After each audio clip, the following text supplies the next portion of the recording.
નમસ્કાર, ટીવી 17 ગુજરાતીમાં આપનું સ્વાગત છે. હું છું આપની સાથે કિંજલ. ગાંધીનગરમાં મ્યુનિસિપલ તંત્રની ઘોર બેદરકારી સામે આવી, જેમાં ગાંધીનગરના ટ્રાફિક સિગ્નલ બંધ હાલતમાં જોવા મળી રહ્યા છે.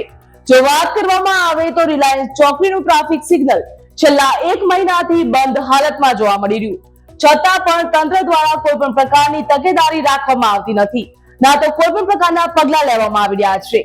ગાંધીનગરમાં સિગ્નલ બંધ હોવાના કારણે અનેક અકસ્માતો સર્જાયા હતા. તો વાત કરવામાં આવે તો ગઈકાલે પણ એક અકસ્માત સર્જાયો હતો, જેમાં એક વ્યક્તિનું ઘટના સ્થળે જ મોત નીપજ્યું હતું. આવા અનેક પ્રકારના અકસ્માતના કિસ્સાઓ પણ સામે આવતા હોય છે. તંત્રની ઘોર બેદરકારીના કારણે અકસ્માત સર્જાય, લોકો અકસ્માતનો ભોગ બની રહ્યા છે, લોકોના જીવ જઈ રહ્યા છે. તો તેનો જવાબદાર કોણ હશે? તંત્ર દ્વારા ક્યારે કોઈ પગલા લેવામાં આવશે? સવાલ અહીંયા એ થાય છે કે ટ્રાફિક સિગ્નલ નિયમિત ચેક કેમ નથી થતા? જ્યાં સિગ્નલ બંધ છે ત્યાં ટ્રાફિક પોલીસ ડિપ્લોય કેમ નથી? અચાનક જ સિગ્નલ બંધ થાય તો તેનો બેકઅપ પ્લાન શું થશે? શું પોલીસ તંત્ર અને મ્યુનિસિપલ વિભાગ વચ્ચે કોઈ યોગ્ય સંકલન નથી? શું ટ્રાફિક પોલીસનો સ્ટાફમાં અભાવ જોવા મળી રહ્યો છે?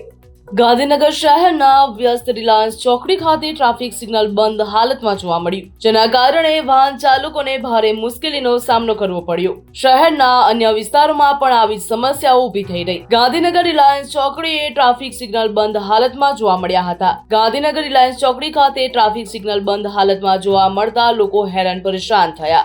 આ પ્રકારની સમસ્યાઓ શહેરના અન્ય વિસ્તારોમાં પણ જોવા મળી, જેમ કે ઝીરાકપુરામાં ટ્રાફિક સિગ્નલ ફેલ થવાથી ભારે અવરોધ સર્જાયો હતો.